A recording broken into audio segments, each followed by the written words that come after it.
Diena, mėly mamos, bedramos žiūrėtojai, klausytojai ir klausytojos. Šiandien aš svečiuose turiu Kristiną. Labą dieną, Kristina. Labas, Austėja.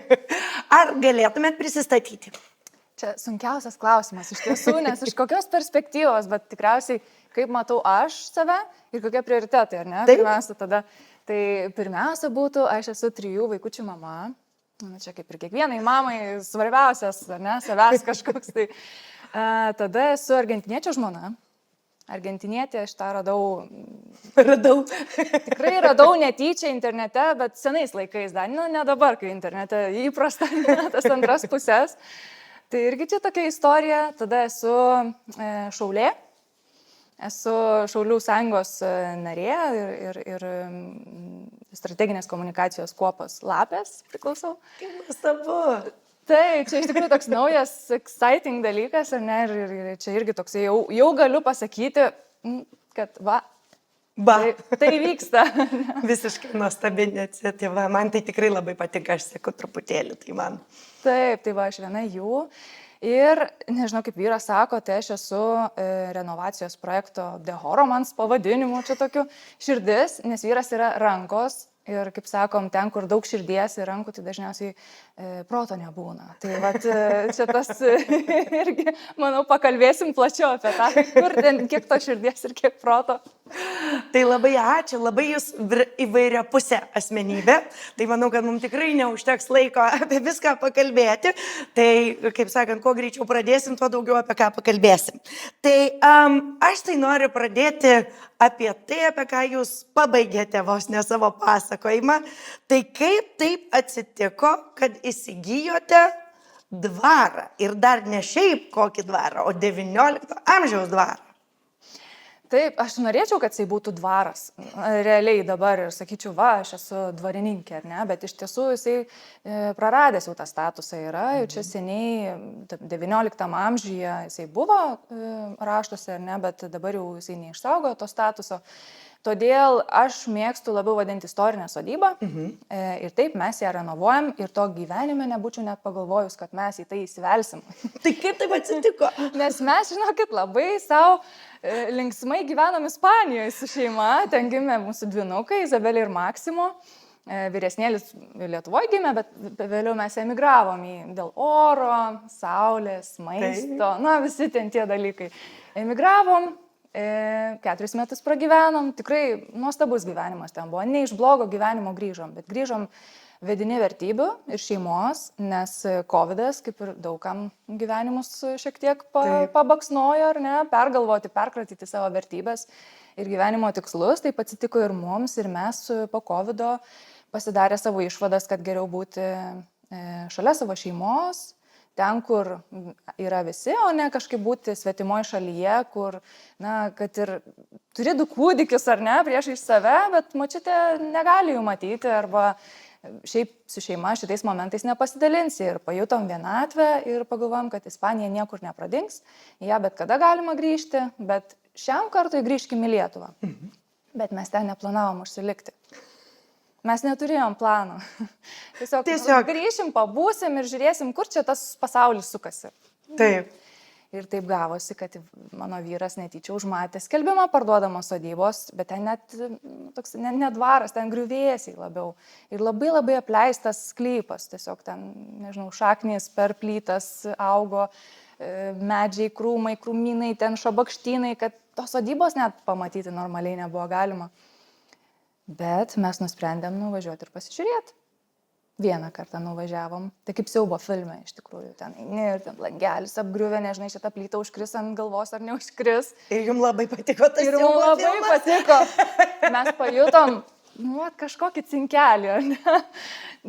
Turbūt ne taip, kaip įprastai žmonės, nes tikrai žinau žmonių, kurie irgi važiavo apžiūrėti tą sodybą ir užsėmė už galvos ir galvoju, jau tikrai ne mum ir daugybė priežasčių. Mes tas priežastis irgi įvertinom, bet mums jos nepasirodė, mes. Įmanoma, ar ne? Ne bėda. Gali būti, kad pas mus su vyru seniai tas toksai nestandartas, nes mes ir susipažinom nestandartiškai, galėjau normaliai vyrą susirasti lietuvį ir gyventi kaip visi įprastai Lietuvoje, bet ne, man reikėjo iššūkių, problemų, migracinių visokių iššūkių, kovoti, nuolat išgyvenimas, diskomfortas. Ir todėl mus šitas projektas veža, nes čia nuolat problemos. Mums tiesiog patinka problemos. Nuostabu tą girdėti visiškai.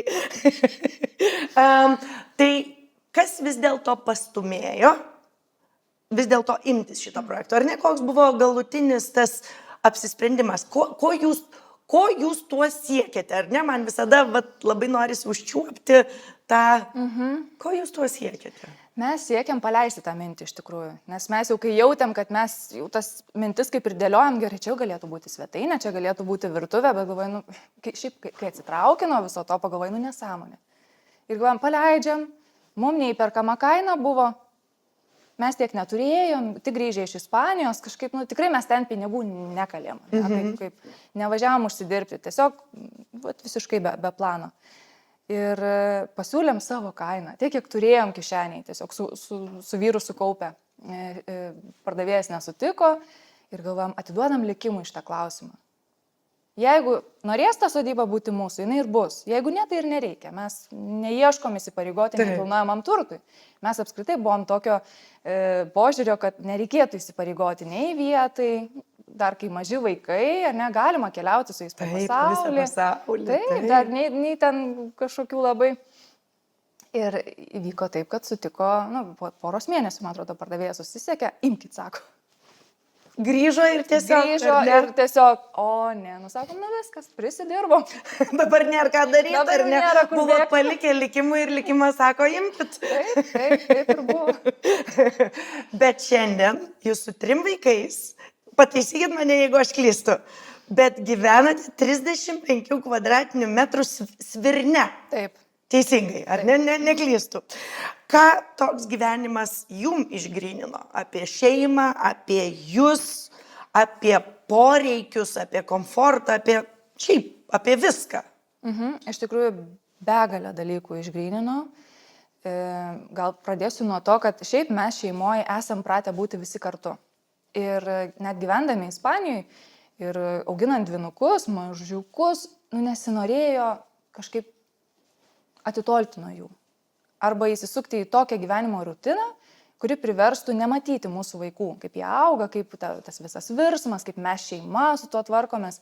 Todėl mes su vyru stengiamės apšokinėti visą tą situaciją taip, kad mūsų darbai nesikirstų su vaikų auginimu. Ir kad mes kaip šeima būtų tas pagrindinis branduolys, o visa kita aplinkui. Taip ir buvo. Ir mes mokam gyventi vieni su kitais, nes mano vyras, kai yra užsienietis, tai dirba nuotoliu namuose visada, visada namuose. Aš kartais išvykstu, bet irgi mes labai daug praleidžiam laiko kartu. Labai dažnai. Jisai būna išvažiuoja į Argentiną mėnesiui, arba ten aš į kitą šalį išskrendu, bet čia būna tokie labai pavieniai, kai mes beprotiškai pasilgstam, nors 18 metų beveik esam kartu. Atrodo jau kaip ir... O su vaikais irgi galbūt yra ta teorija, kad reikia kiekvienam asmeninės erdvės, privatumo, apmąstymam, užsidaryti kažkokio savo kambario, sakykime, kaip savo yra įprasta. Arba kampučio, kur nežinau. Bet iš tikrųjų, per savo praktiką žinoma, kad yra labai sunkių momentų, bet maža erdvė suartina. Ta ryšį stiprina, nekuria įtampą, kas atrodo logiška būtų, trintis, įtampa, konfliktai, bet kaip tik mokina tave patį būti tolerantišku, ieškoti kompromisų, ieškoti, nežinau, kažkokių tarpusavio susiderinimų su apsišlifavimu kampučių ir taip toliau. Aišku, ne visada pavyksta, tada jau mes turim planus A, B, C, kur bėgti. Kur kas vasarą lengviau, nes mažas namelis, bet atsiveria visas kiemas, tai tada jau gali atsiriboti. O žiemą būna daugiau iššūkių, bet va čia yra tas tikrasis darbas. Tai jūsų vaikų socioemociniai įgūdžiai turi būti labai geri? Aš manau, kad jie iš tikrųjų labai tolerantiški yra. Nes tikrai visą laiką būti kartu, tai yra iššūkis ir Taip. ypatingai šiuolaikiniams vaikams, ar Taip, ne? taip. Tas, gebėjimas susitarti, gebėjimas rasti kompromisą, gebėjimas palaukti apdovanojimo ar nepalaukti eilės savo, palaukti, jeigu kažkam nepatogu, būti lankščiu tuo klausimu ir visa kita.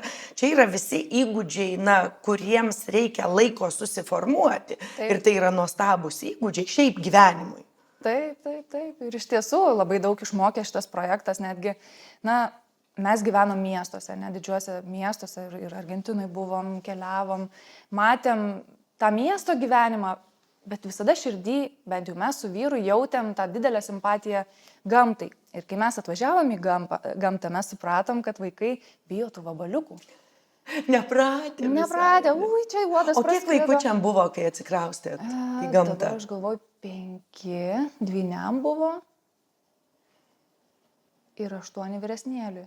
Tai jau tokia prakutė turbūt. Jau prakutė, bet vis tiek tie voriukai, nemalonu. Man ir pačiai nemalonu. Dabar aš jau pelytės ten paglostų prabėga. Iš tikrųjų, taip, gyvenimas tokia nesąmonė, nesakykim, užgrūdina. Dabar jie mato, pastebi ciklus gamtos, nes mes toj gamtoje esame sukūry, lopšy, čia stirnos prabėga, čia zuikiai. Tiesiog, nėra vienkiemis, bet tikrai gamtoje esame. Ir labai smagu matyti vaikų virsmą, kai šiaip visuomeniai tas greitas toksai įprasta, žinoma, jie nori telefonų, jie nori Xbox'o, jie nori PlayStation'o, nes draugai apie tai kalba, nes ten užsideda maikės su PlayStation'o, irgi nori tokių dalykų, bet čia irgi vyksta ta vidinė tokia edukacija, kad taip, žinoma, ir mes turim tą Xbox'ą, bet mes turim ir atsvarą, kad žiūrėkit, čia tokia edukacija, kad nebūtinai tas džiaugsmas gyvenime yra tas žaidimas, nes žaidimų galima ir gamtoj prisigalvoti. Taip. Ir įvertinti tuos paprastus dalykus, kad žiūrėk, tu išmokai ugnį užsikurti. Ir vaikai tą moka? Vyresnėlis, tai jis dar ir Šaulių sąjungoje tą mokosi, bet jau čia jam toksai iššūkis, kuris jau nebe toksai sudėtingas. Nebe toks sudėtingas. Ar buvo momentų, kai norėjote viską mesti? Kiekvieną dieną. Tikrai užeina minčių, labai priklauso ir tos situacijos, pavyzdžiui, šita žiema, man buvo tikras iššūkis. Bet norėjau paklausti, kaip šią žiemą atlaikė. Lyginant su praeita žiema, praeita labai šilta buvo, taip. Aš net buvau likusi viena kaime su vaikais, nes vyras grįžo į savo gimtinę pabūti, nes ten vasara. Likau žiemą, galvoju, mokinausi, kaip ten tinkamai krosnelę kūrenti, kad palaikyti tą šilumą ir taip toliau, bet net nereikėjo daug stengtis, nes tiesiog buvo šilta žiema. Bet šiemet tikrai iššūkiai visi išlindo, visos spragos, visos pamokos pasidėjo ant stalo, šalo vamzdžiai. Žodžiu, tikrai buvo daug atsiprašymų reikalaujanti žiema, kai ir į darbą negalėjau vykti, nes neužsikūrė automobiliai. Žodžiu, vien trigeriai kažkokie buvo. Ir dabar, kai žiūrit atgal, kokia šita žiema jums buvo? Išgyvenimo. Išgyvenimo, ar ne? Taip, išgyvenimo žiema buvo. Pergalvojom, tikrai perkratėm viską iš naujo, bet padarėm išvadą, kad visada ateina pavasaris, vasara ir kitai žiemai reikia geriau pasiruošti. Tai nėra taip, kad susipakuosit ir maždaug jau viskas čia buvo paskutinė mūsų žiema. Mes geriau pasiruošim ir manau, kad tai paspartins progresą judėti į didesnį namą. Kiek galima tam. Kiek galima greičiau. Kaip ši patirtis keičia jūsų santykį? Čia turbūt labiau suaugusiųjų jūsų, ar ne, jūsų su vyru santykį. Su materialumu ir normalaus gyvenimo samprata. Su tuo normaliu gyvenimu. Tas normalumas, ar ne, tai labai dažnai mes girdim, negalite jūs normaliai. Kaip visi nusipirkti. Aš įsivaizduoju, kad jūs galite. Laikytis tuos vaikus kankinti. Toks diskomfortas. Ir tikrai labai dažnai iš aplinkos mes tą girdim. Bet mes dabar pavertėm tą normalu, nenormalu į rizikų assessmentą, nežinau net kaip pasakyti. Kaip vertinimą, ar ne? Rizikų valdymas. Taip. Mes visada pamatuojam, kiek yra rizikinga, nežinau, gyvybei, ten kažkokiem tai nudegimam, blogom patirtim, traumom ir panašiai. Ir mes tada judam pirmyn ir iš tikrųjų nebuvo kažkokių tai situacijų, kad būtume patekę į kažkokią tikrai labai sudėtingą, grėsmingą situaciją, nors ir žinoma statybos renovacija, ir ne čia kaip ir ne vaikam žaidimo aikštelė, bet mes įvertinam, kiek tie vaikai gali pasikuisti, ten panešioti akmenukus ir pasižiūrėti, kaip yra mūrijami istoriniai pamatai pastato. Ir jie patys gali ten į vandenuką, ten įsitraukti į progresą. Kaip įdomu. Ir ten kažkur rankutę savo įspausti. Ir va, žiūrėk, dabar pasidarė pamatai, matot? Ir jie, wow. Šliufavom plytas. Ir jie, prisimenat vaikai, kaip buvo? Sutinku, dabar betinko, kaip lakavot, prisimenam. Ir jie patys pasakoja šitus dalykus. Ir iš tikrųjų, jeigu būtų naujos statybos namas, tiesiog ateini ir viskas kaip ir savaime suprantama. Pas mus čia nėra nieko savaime suprantama, nes viskas yra daroma savo rankom. Patiriama. Ir netgi tas materialumas, galbūt, nežinau, mes gyvenime jau supratom tą, kad materialūs dalykai neteikia pilnatvės. Nes aš pilnatvę pajutau ne gyvendama svajonių šalyje, ten, kur saulė ir atrodo tobulos sąlygos, bet kai sėdėjau tarp, nežinau, statybinio laužo ant hamako ir žiūrėjau į tolį ir tada aš pajutau tą pilnatvę. Aš labai jaučiausi laiminga, nors ir niekas nebaigta, šiukšlynas aplinkui. Vaikai ten jau su voriukai žaidžia, bet aš tada pajutau. Taip, ir atrodo, žmogui nereikia tų daug dalykų. Ir kitas dalykas, aš neturiu daug rūbų, o seniau turėjau. Ir niekada nežinau, kuo rengtis. Aš dabar neturiu galvos skausmo, ką apsirengti. Visada aišku, ar ne? Nes aš turiu mažą dėžutę, kaip ir mano spinta yra tokia. Ir ten telpa, sakykime, 26 rūbeliai, vienetai. Taip. Ir aš juos kombinuoju. Ir aš kiekvieną rytą žinau, ką aš rengsiuos. Tokią tikrą kapsulę turit. Būtent, tikra kapsulė. Ir kiekvienas iš mūsų tą turi. Dėl to labai greitai apsiverčia namukas, labai greitai betvarkė pasidaro, bet greitai ir susitvarko. Tai reikia tos disciplinos, kad kiekvieną savo dėžutę palaikytų tvarkingą ir nepavėluotų įdėti krepšį skalbimui. Labai geras iššūkis. Šiaip tiesiog jums pasakojant pagalvojau, kad šiandien mes švietime labai daug kalbame apie ugdymą per patirtį, ar ne? Ir kad vaikai kuo labiau išeitų iš to virtualaus pasaulio į realų, ar ne? Ir realiai pabandytų, ir mes mokykloje turime ir miesto sodą, ar ne, kur vaikai augina dalykus, turime ir vištų, ir visa kita, kad vaikai to realaus gyvenimo patirtų, bet mūsų gyvenimas tai yra toks, kur mes, suplanuojame, kaip vaikams sukursime tą patirtį, ar ne, kurią jie sukuria. O jūsų gyvenimas skamba, kad ta patirtis jums sukuria gyvenimą, o ne atvirkščiai, ar ne, kur mes sėdim ir planuojam, kaip sukursim tas patirtis.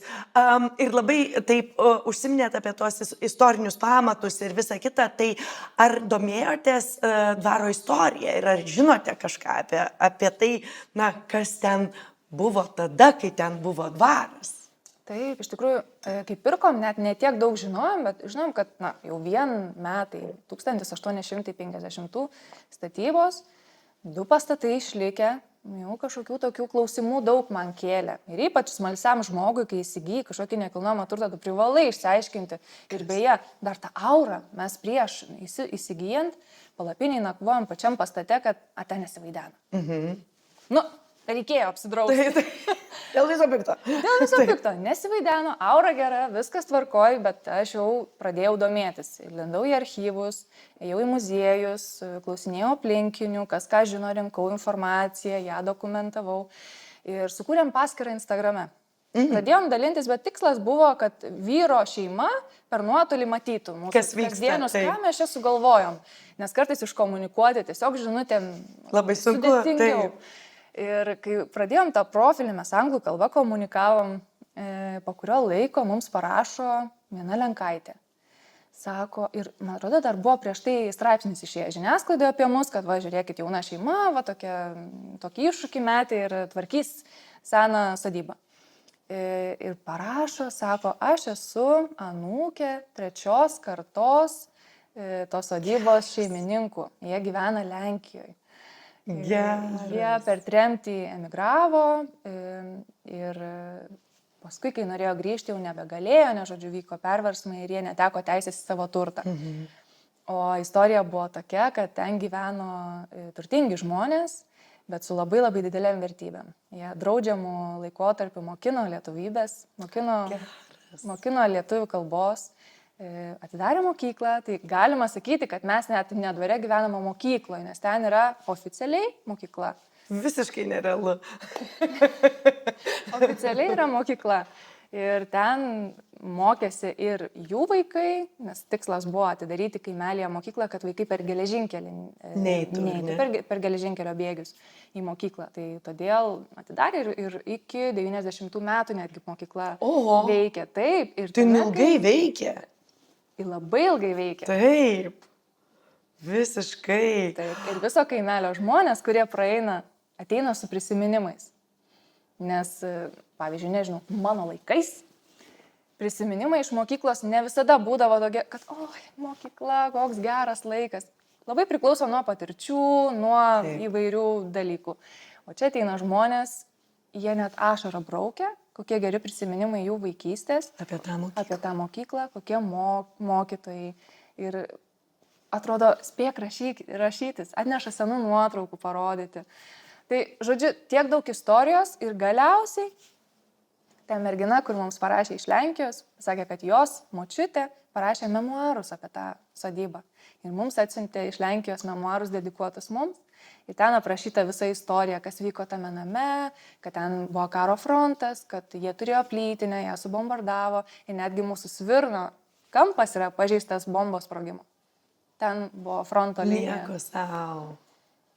Tai jūs tikrai galite jaustis tokiais istorijos tęsėjais ir puoselėtojais ir išlaikytojais. Taip, aš manau, kad mes save taip ir deklaruojam, nes esam jau įsipareigoję, kad čia ne šiaip pastatas, bet mes jau tokie net jaučiamės ir liudytojai ir įsipareigoję tai tęsti, bet pagarbiai. Jau čia euro remonto nepadarysi, jau čia užsukęs ritmo greitai visko nesutvarkys. Tai galbūt tas labai apsunkina ir ištęsia visą tą mūsų procesą. Nes iš tiesų jūs pasirinkote renovuoti nenutoldami nuo tų senųjų metodų netgi, ar ne?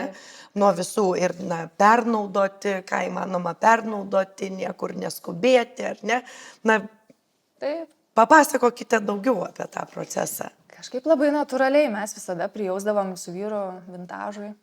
Kažkaip labiau traukdavo nei tos masinės gamybos baldai, kur pas kiekvieną namuose galbūt pamatysi, arba pigios kokybės ir panašiai. Kažkaip norėdavo, visur norisi cinkelio. Arba kažkokios charakterio, netgi, pavyzdžiui, yra žmonės, kurie tiki prietarais. Ne? Mes sakom su vyru, jeigu mes tikėtume prietarais, tai jau mes jau seniai būtume ten. Nežinau, jau neegzistuotume, turbūt, nes jau suvalgytų ten mus kažkas. Bet mes nebijom nei veidrodžių, nei senų komodų, nes mums tas tikro medžio aura, sakykime, mes ją jaučiam ir ji dera tame pastate. Ir kai atidengi raudonas plytas, o plytos yra molio raudonos, kokybiškos, tu net atrodo pridedi ranką ir tu jauti kažkokį pulsavimą iš tos, aš neperdedu, tikrai ir labai daug žmonių tą sako. Ir atrodo nepastatysi įprasto iš parduotuvės nusipirkto naujo stalo, nes tiesiog kažkoks kičas gaunasi. Tai taip ir gaunasi, kad mes einam per skelbimus ir žiūrim, senas staliaus varstotas. Su ąžuoliniu stalviršiu varstotas, tasgi staliaus, kurgi ten su presais įvairiais. O čia galėtų būti mūsų virtuvė. Vyras greitai į automobilį ten nuvažiuoja, susigrūda tą varstotą. Mėnesį laiko mes jį ten plaunam, šveičiam, nusiperkam seną dubenį, kur mūsų proseneliai uogienę virdavo, ten tokia žalvarinė, tokia dubenė, didžiuliai, auksiniai. Taip. Čia bus mūsų kriauklė, čia bus mūsų virtuvės stalas ir iš tiesų viskas į priekį važiuoja, veikia ir pasiteisina. Tai dabar aš indus plaunu būtent tam uogienės bliūdę ant varstoto. O sunku rasti visus tuos dalykus, nes aš visiškai su tuo nesusidūrusi, tai labai įdomu, ar, tarkim, kai pradedate ieškoti dalykų, ar pradeda atsiverti duris ir vis lengviau, ar vis dėlto, tai yra labai sudėtingas procesas. Tai yra taisyklė, kad kai kažko reikia ir įsivaizduoji, kad man reikia būtent taip atrodančio dalyko, tu jo nerasi. Bent jau mums taip veikia, kad kaip tyčia, tada, kada reikia, nerasi. Bet kai nereikia, randi ir paskui jau turi pasaugot kažkurį laiką ir paskui pritaikysi. Bet, pavyzdžiui, man reikėjo senos spintelės tam tikrų išmatavimų, nes renovacijai nėra nei, simetrijos, jokios simetrijos ir negali nieko tiksliai. Išmatuoti. Tiesiog ten yra visiška asimetrija ir bardakas. Reikia improvizuoti ir būti kūrybingam, kad, gerai, čia maždaug dėsim tą. Ir tos spintelės aš niekaip neradau, nes ten turėjo būti 40 ant 40 ir niekaip. Ir tada jau turėjau palipti savo jau tokį, įsitikinimą ir nusipirkti jį įprastą spintelę. Nebuvo ką daryti. Nebuvo ką daryti. Gal dar ateis, ar ne? Tikiuosi. Šiandien apskritai pasaulis labai orientuotas į greitį. Ar ne, į greitį, į patogumą, į rezultatą, tiesiog.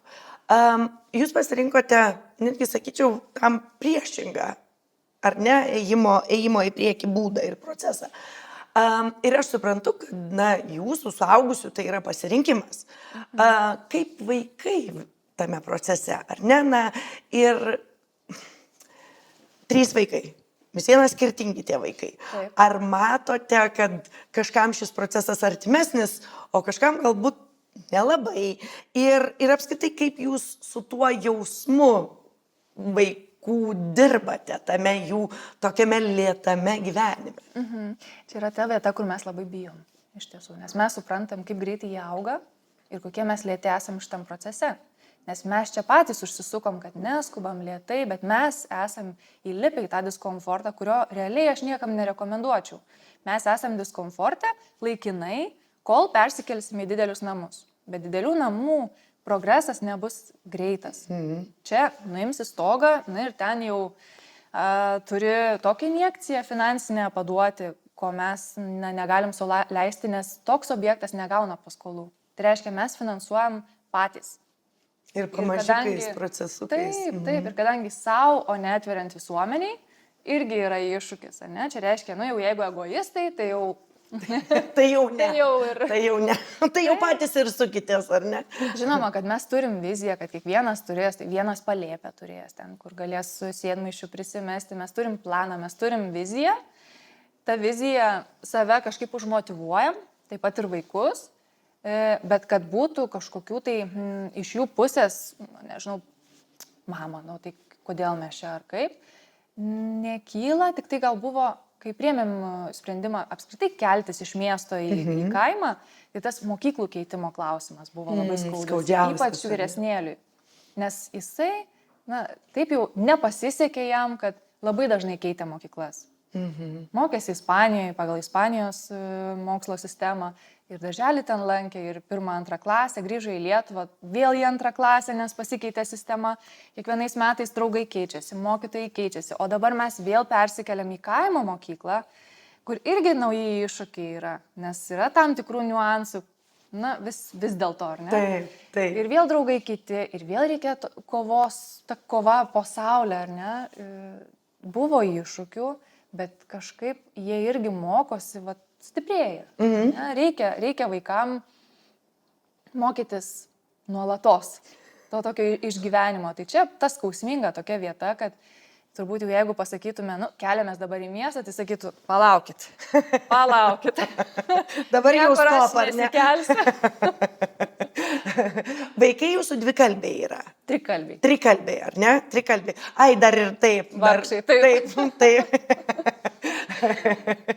Ir kuri jų kalba yra stipriausia? Nes ar ne visiena yra kažkuri kalba stipriausia? Kuri jūsų vaikų kalba stipriausia? Čia iš tikrųjų ta, kur gyvena. Kur gyvena? Tai gyvenom Ispanijoje, kaip ispanas kalbėjo. Čia kalbu apie vyresnėlį, nes dvyniai dar mažiukai buvo. Kaip ispanas kalbėjo. Čia Lietuvoje buvo porą metų virsmas, kad tą akcentą pasitvarkyti ir dabar visiškai jokių problemų. Tai dabar visų trijų stipriausiai yra lietuvių kalba. Anglų kalba mes jų nemokom, kiek mokykloje mokosi, bet jie čia natūraliai turbūt. Ir kitas dalykas, mes su vyru tarpusavį angliškai kalbam. Taip. Čia turbūt ta inercija, kad nepavyksta mum išeiti, nes tiesiog pratom. Taip susipažinom, taip dabar ir tokia mūsų bendra kalba, bet kiekvienas su vaikais savo kalbom. Tai kai mūsų paklausė vieną kartą, kokia yra jūsų bendra šeimos kalba, kaip jūs kalbat prie vieno bendro stalo, mes taip pasimetėm. Nes visom ir kalbat. Nes niekada net nesusimastėm, kad pas mus tikra mišrainė yra, kad paklausė dukra manęs, aš lietuviškai, tai tada su vyru ispaniškai, vyras man angliškai. Ir tokia mišrainė gaunasi, bet ir reikia. Niekada net nesusimastėm. Geras, bet gerai tai paklausė, ar net niekada nebuvo susimastę apie tai, tai kokia tai jūsų šeimos kalba yra. Taip. Vis dėlto. O vaikai, kai jiem, tas buvo virsmas, ypatingai vyresnėliui, ar ne, iš ispanų į lietuvių kalbą, ar sunku buvo? Buvo sunku. Sunku buvo, ar ne?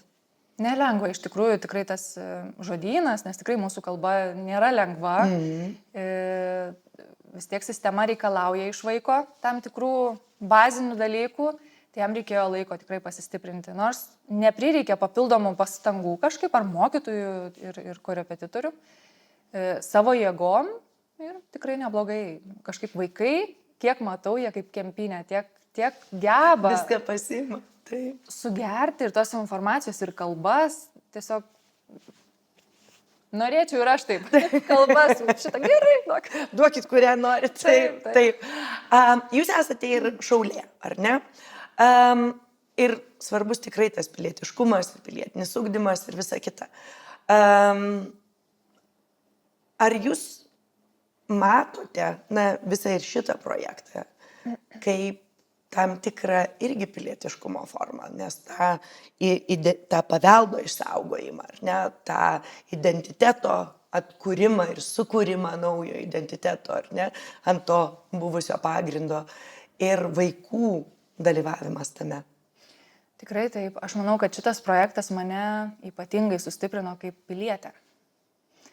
Ir netgi aš, būdama šitame projekte, tapau šaulė, ne atvirkščiai. Ir netgi buvo laikas, kai išvykus iš Lietuvos, aš nejaučiu tokios, sakykime, tokio ryšio su savo šalim, kaip jaučiu dabar. Tai aš emigracijai supratau visą esmę. Visą tą pilietiškumą, ką reiškia būti, kaip mylėti savo šalį, ne? Ir kokį galėčiau duoti, nežinau, ką galėčiau grąžinti atgal savo šaliai.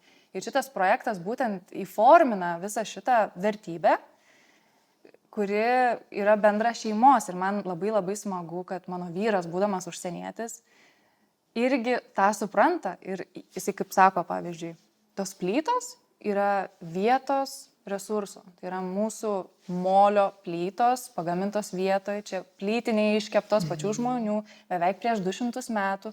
Tai kiekviena plyta jam aukso vertės. Ir sako, man nereikia nei jokių ten telefonų, nei kažką, sako, va, čia yra ta vertybė. Sako, čia yra istorija, kurią būtina išsaugoti, nes tų plytų dabar jau niekas tokių nekepa. Taip. Ir jeigu tokie pastatai sugriūna, viskas nebėra. Tiesiog, tai aš sakau, mes esam įsipareigoję ir jaučiam, kad kūriam vertę. Kūriam vertę ne tik savo, bet ir šaliai. Tas labai svarbu, kad ir vaikai į tą įsitraukia ir jie irgi galbūt patys nesupranta, bet mes daug apie tai kalbam. Kaip jūsų vyras pamilo Lietuvą? Per jūs ar ir savo ryšį susikūrė? Jisai... čia sudėtingas klausimas, iš tikrųjų, jisai su Lietuva anksčiau nieko bendro neturėjo. Tai čia buvau tik aš ta jungiamoji grandis, kad ir mano šalis. O dabar, kadangi jau čia mano toks pasirinkimas būti mano šalyje, o jo šalis yra kitam pasaulio krašte, jo pasirinkimas buvo palikti savo šalį ir gyventi Lietuvoje. Ir jisai mato daug pliusų, pavyzdžiui, tai kad žalia, kad saugu, kad tiek daug gamtos, jisai daug pliusų mato, bet vis tiek, kaip bebūtų, tai nėra jo šalis. Ir jeigu aš sakyčiau, žinai ką, važiuojam į Ispaniją, ir sakytų, važiuojam. Tai pas jį galbūt nėra taip stipriai, kiek pas mane ir vaikus šiuo metu yra įsišaknyjimas į šitą šalį. Tas toks, nes vis viena, ar ne, reikia laviruoti su jo meilė ir savai šaliai, ar ne? Ir nepamiršti, taip. Nes jis niekada lietuvių netaps vis dėlto. Ir kaip sako, kad netgi, nesvarbu, anksčiau ir vėliau, emigracijai ateina tas lūžis, kai pradedi ilgėtis ir labai daug žmonių grįžta anksčiau ir vėliau, nes sako, kad ir sekasi gerai, kad ir viskas tvarkoja, bet traukia šaknis ir viskas.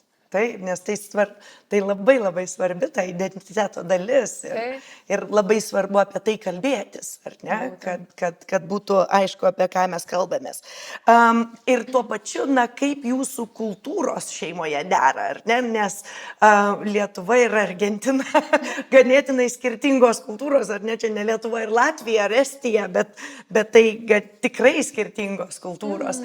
Tai kaip tas skirtingas kultūras suderinate šeimoje? Man atrodo, čia labai gerai tas, kad aš jaučiuosi šiek tiek irgi širdyje argentinietė, dėl to, kad nežinau kodėl nuo vaikystės mane labai traukia Latino Amerikos kultūra. Aš ir pati mokiausi ispanų kalbos vaikystėj, paauglystėj. O prašau, va. Taip, ir aš pati kalbu ispaniškai ir kažkas yra, kad man muzika, pavyzdžiui, visada skamba vieną dieną ispaniška, Argentinos, kitą dieną lietuviška ir visada kombinuojama, nes vyrui virtuvės klausimas irgi yra labai opus, jam steikų klausimas šventas, ar ne? Šventas, gero vyno raudono, ar ne? Irgi šventas. Tai visą tai tiesiog integruojam į savo kasdienybę, kad Argentina, Lietuva ir miksuojam ir vaikai tą puikiai supranta ir mums patiems gerai. Gal tik tai šaltibarščių klausimas pas mūsų sudėtingesnis. Opesnis. Namie nelabai padarysi. O kaip pasirinkate, visą šventę švenčiate, ir Lietuvos, ir Argentinos, ar labiau kažką akcentuojate? Kai gyveni toj šaly, tai labai natūraliai, kad ir šventi tas visas to šalies šventes. Argentinos nėra tų labai išskirtinių kažkokių, bet pavyzdžiui, jeigu yra kažkokia tai minėjimo šalies vardo gimtadienis ir taip toliau, tai vyras tikrai užleis Argentinos himną ir vaikam lieps. Jau pagerbti, ar ne? tą šaknies dalį. Taip, pas mus yra ir knygų, ir istorinių knygų, kad vaikai jau po truputėlį prisiliestų, paskaitytų apie, jie jau po truputėlį ir domisi, sako, kad norim pažinti tą šalį. Natūraliai irgi tas ateina, nes jie keliavo į Argentiną mažiukai, bet žinoma, kad neatsimena nieko. Taip, ir tai vis viena yra ir jų, ar ne? Taip, jų irgi pusė. Taip, jų identiteto didelė dalis yra ten. Esate minėję, kad svarbiausia yra prasmė tame darbe, kurį darote ir visa kita. Kaip atskiriate, kada sprendimas jau yra beprotiškas, galima ir į kabutės dėti, o kada tiesiog tai yra autentiška ir svarbu vis vieną sukurti tą prasmę? Kada beprotiška, tai aš, kaip ir minėjau, turbūt tas beprotiškumas, tai kiek ten tų rizikų, ar ne? Bet prasmių klausimas pas mus visada gyvenime yra numeris 1. Pas mus ir darbuose yra šitas filtras labai labai svarbus, kad kai renkiesi darbovietę, dirbti ten, kas iš tiesų kuria kažkokį pokytį, kuria prasmę, sakykime, vandens resurso saugojimas, ar ne? Aš visada renkuosi tokius projektus, nes aš jaučiu, kad prisidėsiu prie pokyčio. Man tas yra labai svarbu. Ir lygiai tas pats namuose. Ar ne? Tas pokyčio prasmės kūrimas yra prioritetas. O dėl tų crazy dalykų, tai kažkaip, kai yra prioritetas prasmės, tai visa kita. Lengva atsirinkti, ar ne? Nėra taip ir sudėtinga. Norėčiau grįžti į jūsų mažą erdvę, ar ne? Kaip sprendžiate konfliktus, kai jie kyla? Nes vis viena konfliktai apskritai kyla. Normalu, kad jie kyla, ar ne? Konfliktai yra mūsų gyvenimo dalis. Bet aš įsivaizduoju, kad mažoje erdvėje jų ir kyla daugiau, ar ne? Nes daugiau yra trinties kampų, ar ne? Kur gali ta trintis įvykti. Kaip sprendžiate tą trintį, jeigu ir kai jį įvyksta? Vasarą su trintimi lengviau, nes gali išeiti į lauką, šiek tiek pakvepuoti. O žiemą jau nelabai išeisi. Nes pas mus kaimelį ten net šviesų nėra, tai kažkaip nelabai kur ir pabėgsi, nebent į automobilį, bet visada stengiamės tą šiek tiek atsiriboti, bent minimaliai, bet pas mus tų kvadratinių metrų nėra daug atsiribojimui, tai tiesiog kartais ausinės padeda, užsileidi garsiai muziką ar ne, kartais tiesiog pergalvoji savo žodžius ir kitos žodžius, tai pasikalbėjimai atviri arba galų gale bendros veiklos, kur kartais tas po kilimu būna laikinai ar ne, sušlavimas. Tiesiog kol nuslūgsta, ar ne? Būna, kad pavyzdžiui mes su vyru išsinešam savo nesutarimus kažkur, na, sakykime, išvažiuojam kur nors pasivaikščioti į Trakus ir einam 20 km, kol neišsiaiškinam. Tai toksai irgi sprendimo būdas, kad tiesiog nebūtų toj pačioje erdvėje ir suaugusių problemų, ir vaikų problemų, ir kad jos šiek tiek atskirti tą, ar ne, natūraliai. Bet šiaip neįvardinčiau, kad dažnai su tuo susiduriam, nes yra tas mokslas, kaip ir minėjau, kad ieškoti kompromisų, mokytis, šiek tiek priimti, palipti savo kažkokius tai lūkesčius ir panašiai. Ir turbūt irgi su laiku irgi ateina jau ir supratimas, kada kur ko nenerzinti, nelysti, neiti, jau valdai rizikas ar ne. Taip. Ir dabar vienas žodis, jau kaip atsako kažką, galvoju, gerai, daugiau nelysti. Atsitraukiu. Kiekvienas žmogus turi savo dienų ir čia yra normalu, tik tai gal mes toj mažoje erdvėje dar intensyviau visą tą matom ir jaučiam. Bet kai mokomės vieni su kitais gyventi nuolatos, tai taip. Tai taip ir išmokstam, ar ne? Taip ir išmokstam. Jeigu po 30 metų, ar ne, jūsų vaikai kalbėtų apie šį etapą, ar ne? Apie šį būtent etapą, kol jūs gyvenote taip ir iki persikraustimo į didįjį namą, ar ne? Ką norėtumėt, kad jie papasakotų? Ir ką apie jūs pasakotų ir apie jūsų pasirinkimus? Ar ne, kad, šis etapas buvo apie tai, ką jūs norėtumėt jiem tarsi perduoti tuo savo gyvenimu ir savo... Nes dažniausiai mes vaikus savo pavyzdžių, ar ne? Taip. Ir savo gyvenimu mes jiem perdodam daug stipresnę istoriją negu žodžiais. Tai kokią istoriją jūs norite, kad jie iš jūsų pasiėmę jau po to pasakotų apie šitą savo gyvenimo etapą? Ateina man į galvą toks vienas dalykas, kad aš norėčiau, kad jie iš šito etapo išsineštų supratimą, kad nieko nėra savaime suprantama šitam pasaulyje. Net ir tekantis vanduo iš čiaupo, jį reikia sukurti. Iš kur jis atsiranda.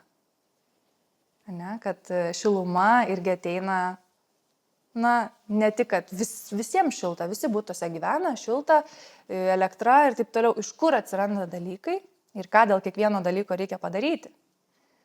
Jie žino, kad yra vamzdynai, kur teka vanduo, iš kur tas vanduo atsiranda, ugnies dalykai, sakykime, medžiagiškumas dalykų, tos pačios plytos, iš kokių medžiagų apskritai mūsų namai pastatyti, ką tai reiškia ir taip toliau. Tai manau, kad vienas dalykas suprasti, kad tai nėra savaime suprantama ir daugybė dalykų gyvenime, nes mes kartais priimam, ar ne, kad turėsiu telefoną, turėsiu ką apsirengti, mūsų visuomenė taip įpratusi ir tos technologijos visos ir taip toliau, bet atsisukti į tą gamtą ir vertinti mažus dalykus ir galbūt, kad žmogui nereikia viso pasaulio turtų, kad būti laimingu.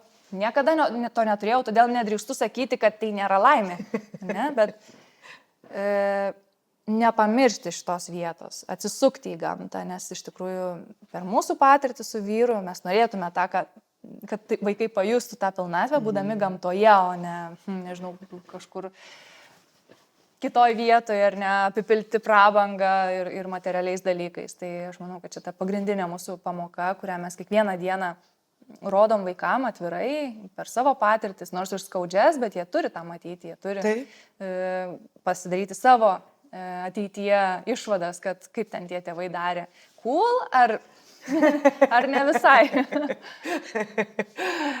Mes daug kalbėjome apie prasmę ir man labai taip kažkaip net šiurpuliukai bėgioja, kiek ir jūsų šitame atsakymė prasmės. Tai tikrai labai ačiū, Kristina, už pokalbį, labai ačiū, kad atvykote ir ačiū, kad pasidalinote savo tikrai unikalią, bet ir labai labai nuostabią patirtimi. Ačiū labai, kad pakvietėte.